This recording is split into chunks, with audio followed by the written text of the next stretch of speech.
ఇవాళ వాస్తవంగా చాలా సంతోషంగా ఉంది. నిఖత్ జరీన్కి కావచ్చు, సిరాజ్కి కావచ్చు, ప్రభుత్వం సపోర్ట్ చేస్తున్నందుకు వి వెల్కమ్ ఇట్. గతంలో కూడా పివి సింధుకు, సైనా నెహ్వాల్కు, సానియా మిర్జాకు, గగన్కి కేసీఆర్ గారు కూడా సపోర్ట్ చేసింది. మరొకసారి మీ అందరికి కూడా తెలియజేస్తూ ఉన్నాను. అదేవిధంగా గతంలో జరీన్కి 50 లక్షల రూపాయలు కేసీఆర్ గారు సపోర్ట్ చేసిరు, కోచింగ్కి ట్రైనింగ్కి సపోర్ట్ చేసిండ్రు. అదేవిధంగా పివి సింధు గారి కోచ్ గోపీచంద్ గారికి కూడా గతంలో సపోర్ట్ చేసిండ్రు. అదేవిధంగా ఈ ప్లేయర్స్తో పాటు వాళ్ళ కోచెస్ ఎవరున్నారో కూడా వాళ్ళకు కూడా సపోర్ట్ చేస్తే అద్భుతంగా ఉంటుంది. పర్సనల్గా సిరాజ్ కూడా నాకు మంచి మిత్రుడు.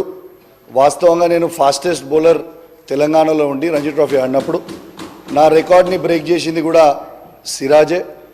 ఇది వాస్తవంగా చాలా సంతోషమైన విషయం. We welcome it. Thank you.